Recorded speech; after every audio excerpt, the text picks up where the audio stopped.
নতুন করে সংবিধান লেখা দেখতে আপনাদের নাই। আপনার অন্তর্বর্তীকালীন সরকার, আপনারা কার এজেন্ডা বাস্তবায়ন করতে আসছেন?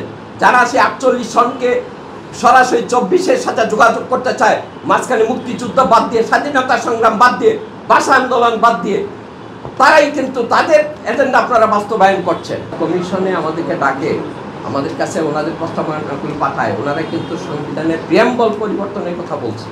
সেই প্রিয়াম্বলে কিন্তু অত্যন্ত গুরুত্বপূর্ণ একটা কথা এবং ন্যাক্কারজনক কথা, যে সংবিধান নূতন করে লিখন করতে হবে, নূতন করে লিখতে হবে।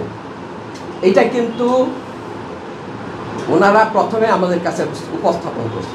সংস্কার কমিশনে আমরা কিন্তু বিভিন্নভাবে, এবং ওনারা যখন জাতীয় সংসদে হলে আমাদেরকে ডাকছিল, 3 ঘন্টা এটা নিয়ে আমাদের সাথে বাদানুবাদ হয়েছে। আমরা বলছি নতুন করে সংবিধান লেখা দেখতে আপনাদের নাই। আপনার অন্তর্বর্তীকালীন সরকার, আপনারা কার এজেন্ডা বাস্তবায়ন করতে আসছেন?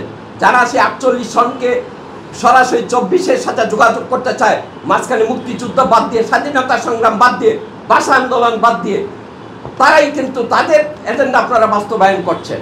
আপনারা এই নতুন করে সংবিধান লিখনের থেকে আপনারা দূরে সরে আসেন।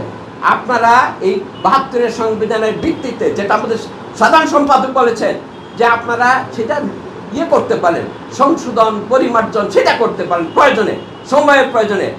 কিন্তু আপনি 72-এর সংবিধান বাদ দিয়ে দিবেন, মুক্তিযুদ্ধ বাদ দিয়ে দিবেন, স্বাধীনতা সংগ্রাম বাদ দিয়ে দিবেন, লক্ষ লক্ষ শহীদের রক্ত অর্জিত আকাঙ্ক্ষা বাদ দিয়ে আপনি 24 ধরে রাখছেন। সে 71-এ পরাজিত শক্তি এজেন্ডা বাস্তবায়নের জন্য এটা আমরা প্রতিবাদ করেছি। অনেক রাজনৈতিক দল প্রতিবাদ করেছে, প্রগতিশীল রাজনৈতিক দল, মুক্তিযুদ্ধের পক্ষের রাজনৈতিক, এবং বিএনপি এটা প্রতিবাদ করেছে।